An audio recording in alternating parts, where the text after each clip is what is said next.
Hello नमस्कार सत श्री अकाल अस्सलाम वालेकुम। कैसे हैं जनाब? कुछ अपडेट साथियों बांग्लादेश से और भारत के कुछ नेताओं की बेशर्मी पर।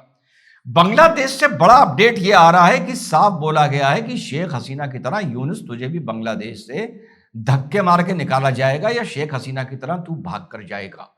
बांग्लादेश से बड़ा अपडेट यह आ रहा है कि शरीफ उमर हादी, कौन है शरीफ उमर हादी? शरीफ उमर हादी भाई है शरीफ उस्मान हादी का, जो इनकलाब मंच का नेता था, जिसकी कनपट्टी पर गोली मारी गई थी और सारा बवाल वहां से शुरू होता है। उसके बाद न्यूज़पेपर्स को टारगेट किया जाता है संयोजित तरीके से। उसके बाद बांग्लादेश नेशनल्स पार्टी के नेता का घर टारगेट किया जाता है, जहां 7 साल की लड़की जल के मरती है और 2 उसकी बेटियां, एक 16 साल की, एक 14 साल की, और वो खुद बड़ी सीरियस बर्न इंजरीज के साथ हॉस्पिटल में एडमिट किया जाता है। तो शरीफ उमर हादी ने सीधा आरोप लगाया है कि शरीफ उस्मान हादी को मारने का जो मंसूबा था वो चुनाव को डिरेल करने के लिए किया गया था और यूनुस सरकार ने किया है।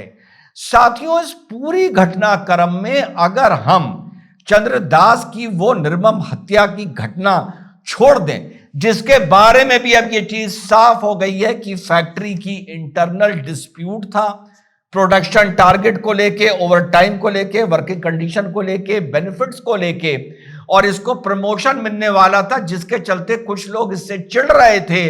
उन्होंने ये पूरा क्रिएट किया कि इसने इस तरीके से नबी के बारे में कुछ बोला। वही बात जो वो उसी दिन हमारे मन से हुई थी कि तुम्हारी किसी से कोई लड़ाई हो तो मैं कुछ नहीं करना है, सिर्फ हल्ला मचाना है। इसने कुरान, इस्लाम, नबी के बारे में कुछ बोला, लोग आके पीट पीट के उसको मार देंगे, कोई पूछेगा नहीं कि हुआ क्या था। वही चीज सामने साथियों निकल के आ रही है। तो इस अगर घटना को छोड़ दें तो इस बार मैं आपको बता रहा हूं, बांग्लादेश की जनता में भारत के लिए आक्रोश जो जुलाई में शेख हसीना के टाइम पर देखने को मिला था वो कम होता जा रहा है, पहली चीज। दूसरी चीज आप याद करिए कि शेख हसीना के शुरू में बड़ा दबाव था कि भारत लौटाए लौटाए लौटाए, बड़ी धमकियां आ रही थी। अब धीरे धीरे वो सिलसिला भी आप देखिए कम होता जा रहा है। तो इस बार फिर से बोल रहा हूं, जब सरकार की आलोचना करनी होती है करता हूं, कि सरकार वेट एंड वॉच कर रही है। यस, हिंदूज के लिए वहां जो माइनॉरिटी का उत्पीड़न हो रहा है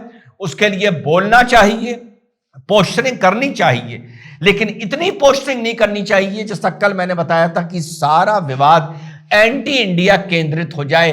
क्योंकि आप देखिएगा इंशाअल्लाह ताला बांग्लादेश पाकिस्तान की तरह अपनी जेहालत, अपनी हरकतें, अपनी मानसिकता, जो जिहादी मानसिकता वहां पर शेख हसीना को हटाने के टाइम पर पैदा हुई, उसी के चलते ये खुद गिरेगा, कुछ हमको नहीं करना पड़ेगा।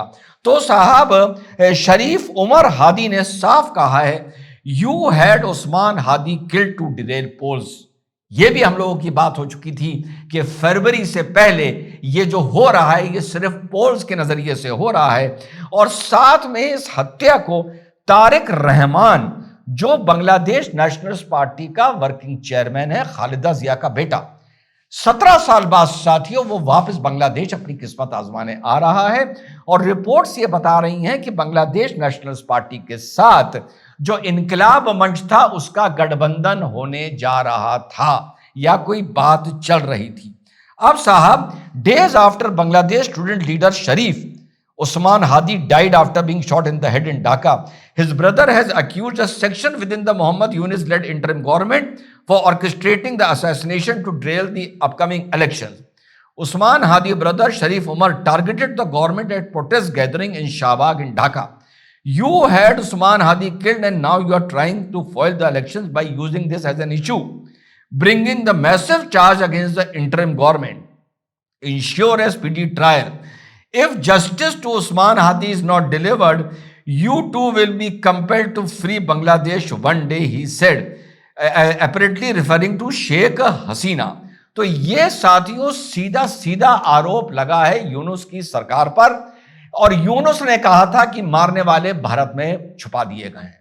यकीन करिए, धरातल पर एक चीज को ऑब्जर्व करके बोलता हूं मेरे भाइयों, इस टाइम पाकिस्तान, बांग्लादेश का, आम बांग्लादेशी का सेंटिमेंट फिर से भारत की तरफ कम से कम न्यूट्रल होता जा रहा है। जो एंटी हो गया था, और बांग्लादेश हो, आईएसआई हो, जमायत हो, उनको एंटी इंडिया बांग्लादेश में एक माहौल बनाने में नाकामयाबी मिल रही है। इसीलिए कल भी बोला था, जहां आलोचना होती है सरकार की करता हूं खुल के कि यस, हमें पोस्टरिंग करनी चाहिए, हमें बोलना चाहिए, इंश्योर करना चाहिए, लेकिन इतना नहीं करना चाहिए कि सारी चीज एंटी इंडिया हो जाए। अब यह तो बात हो गई साथियों बांग्लादेश की। अब आते हैं भारत पर, दिग्विजय पर, जो राहुल गांधी के राजनीतिक गुरु कहलाए जाते थे। उसने बयान दिया है कि जो भी बांग्लादेश में एंटी इंडिया माहौल बना है वो इस वजह से बना है जो भारत में मुसलमानों का उत्पीड़न हो रहा है। जो चीज यहां है उसका रिएक्शन वहां देखने को मिल रहा है।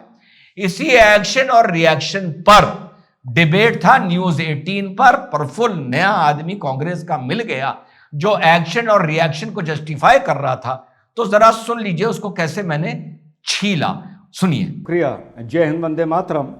ये जो एक्शन और रिएक्शन की बात हो रही है, तो ज़रा ये कांग्रेस के जो दिग्विजय सिंह बोल रहे थे और इनके जो ये प्रवक्ता हैं, अभी शायद नई नियुक्ति है, इनसे पूछिए जो कश्मीर से हिंदुओं को मार के भगाया गया था वो किस बात का रिएक्शन था? कश्मीर के हिंदुओं ने क्या बिगाड़ दिया था कश्मीर के वैली के मुसलमानों को, जो उनको लूट के बलात्कार करके वहाँ से भगाया गया था? ये तो देखिए बहाने लोग बनाते हैं। अभी ऑस्ट्रेलिया में गोली चली, पता चला गाजा का रिएक्शन है, 25 आदमी 20 आदमी मार दिए, 2 अख्तर ने, क्या नाम था उसका, वो तो रिएक्शन था गाजा का। अच्छा, ऑस्ट्रेलिया में तो 2014 में भी आतंकी हमला हुआ, 15 में हुआ, 16 में 2 हुए, 17 में 1 हुआ, 18 में 1 हुआ, फिर 19 में कोई नहीं हुआ, फिर 20 में 2 हुए, फिर 22 में 1 हुआ। अच्छा, 22 तक तो गाजा था नहीं, तो वो किस चीज का रिएक्शन था? और दूसरी बात, अभी आपने जो आंकड़ा बताया, शायद उसमें थोड़ा सा आप उस पर नजर डाल लीजिए। जी हाँ साथियों, जो न्यूज 18 ने आंकड़ा बताया वो ये बताया कि 1951 में बांग्लादेश में 13.5% हिंदू थे, जो गलत है। 1951 में बांग्लादेश में पार्टीशन के बाद जो 1951 का पहला सेंसस हुआ था, बांग्लादेश में 23 या 24% हिंदू था। वो बात अलग है कि 1951 में जो आज बांग्लादेश है वो तब ईस्ट पाकिस्तान हुआ करता था। ईस्ट पाकिस्तान की आबादी हिंदू की 13.5% नहीं थी, 22% थी। 71 में हिंदुओं को मारना शुरू किया, फिर 71 में घटकर 71 के बाद वहां की आबादी लगभग 18% हिंदुओं की रह गई। उसके बाद अब घटते घटते मोदी जी के आने से पहले वो 7% रह गई। तो ये कांग्रेस के प्रवक्ता बताएंगे, ये 1972 से लेकर सन 2002 तक 2010 तक वो यार वो 20% से घट के 7% कैसे रह गई? वो किस चीज का रिएक्शन था ये बताएंगे। आप लोग करते ये हैं कि अपनी तुष्टीकरण के सिलसिले में सच बोलते नहीं हैं। आप लोगों में हिम्मत नहीं है जिहादी मानसिकता के खिलाफ बोलने की। मिस्टर सरन, सुन रहे हो ना, सरन पटेल, आप लोगों ने इतना गूदा नहीं है जो जिहादी मानसिकता के खिलाफ बोले, चाहे वो फरीदाबाद के डॉक्टर हो, चाहे कश्मीर हो, चाहे वो ऑस्ट्रेलिया का भी आतंकी हमला हो, चाहे वो बांग्लादेश हो। आप लोगों में इतना मादा नहीं है राजनीति के सिलसिले में कि आप जिहादी मानसिकता के खिलाफ बोलें। जी हाँ साथियों, तो जब ये बात आई इतना गूदा नहीं है, इतना मादा नहीं है, तो सीधे भाई साहब पहुंच गए सन 71 पर। ये 71 का टेप रिकॉर्डर खत्म ही होने का नाम नहीं ले रहा है। तो 71 पर जो मेरा टेक है, सुनिए मैंने क्या बोला। अमित जी, आज मैं हिंदुस्तान से पूछता हूं, हम लोग 71 करते रहते हैं। यार अमीश भाई, ये बताओ 71 में हमको मिला क्या? 90,000 आदमियों का सरेंडर करा के एक फोटो मिली अपने घरों में लगाने के लिए।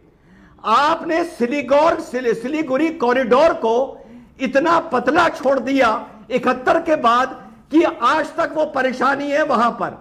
71 में बांग्लादेश के साथ आपने पीओके का कोई समझौता नहीं करा। ये कांग्रेसी का रिकॉर्ड प्लेयर 71 करता रहता है। अरे धरातल पर देखो तो हिंदुस्तान को 71 में मिला क्या?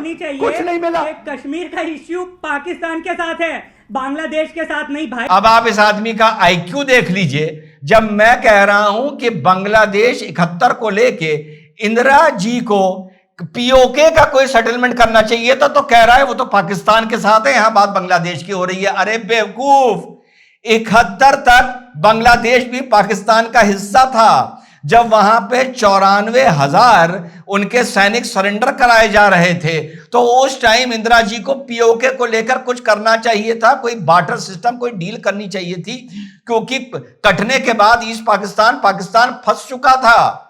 और 62 की लड़ाई में इंदिरा गांधी ने, कांग्रेस ने यह देखा था कि सिलीगुड़ी कॉरिडोर को लेकर किस तरह सिलीगुड़ी कॉरिडोर खतरे में पड़ गया था सन 62 की लड़ाई में। सन 71 की लड़ाई सन 62 के बाद आई मूर्खों।